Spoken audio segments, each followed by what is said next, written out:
Welcome to టీఎస్3 news. నేను సృజన. తెలంగాణ కాంగ్రెస్ లో మరోసారి అంతర్గత విభేదాలు బగ్గుమన్నాయి. మంత్రి కొండా సురేఖపై సొంత పార్టీకి చెందిన పలువురు ఎమ్మెల్యేలు అసంతృప్తి వ్యక్తం చేస్తూ సమావేశానికి సిద్ధమవడం రాజకీయ వర్గాల్లో సంచలనంగా మారింది. కాసేపట్లో సిఎల్పిలో సుమారు 20 నుంచి 30 మంది కాంగ్రెస్ ఎమ్మెల్యేలు సమావేశం కానున్నట్లు తెలుస్తోంది. మంత్రి కొండా సురేఖ కుమార్తె కొండా సుస్మిత సీఎం రేవంత్ రెడ్డి పరకాల ఎమ్మెల్యే రేవూరి ప్రకాష్ రెడ్డిపై చేసిన వ్యాఖ్యలే ఈ వివాదానికి ప్రధాన కారణంగా తెలుస్తోంది. సుస్మిత వ్యాఖ్యలపై సీఎం రేవంత్ రెడ్డితో పాటు టీపీసీసీ నాయకత్వం తీవ్ర ఆగ్రహం వ్యక్తం చేసిన నేపథ్యంలో కాంగ్రెస్ లో పరిస్థితి వేడెక్కింది.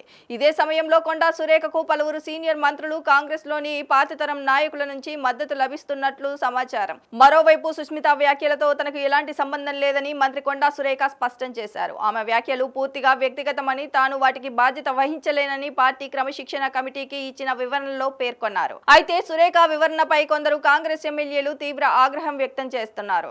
సంబంధం లేకపోయినా కనీసం ఖండించరా అంటూ వారు ప్రశ్నిస్తున్నట్లు తెలుస్తోంది. సురేఖ ఇచ్చిన వివరణ ఏమాత్రం ఆమోదయోగ్యంగా లేదని తిరుగుబాటు ఎమ్మెల్యేలు అభిప్రాయపడుతున్నట్లు తెలుస్తోంది. ఇప్పటికే సుస్మిత వ్యాఖ్యలపై కాంగ్రెస్ క్రమశిక్షణ కమిటీ మంత్రి కొండా సురేఖకు షోకాజ్ నోటీసులు జారీ చేసింది.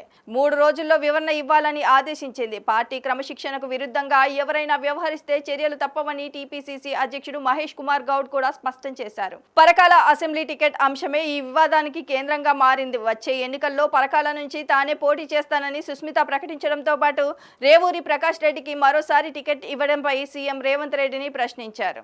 దీంతో ఈ వ్యవహారం వ్యక్తిగత వ్యాఖ్యల నుంచి పార్టీ అంతర్గత రాజకీయ వివాదంగా మారింది.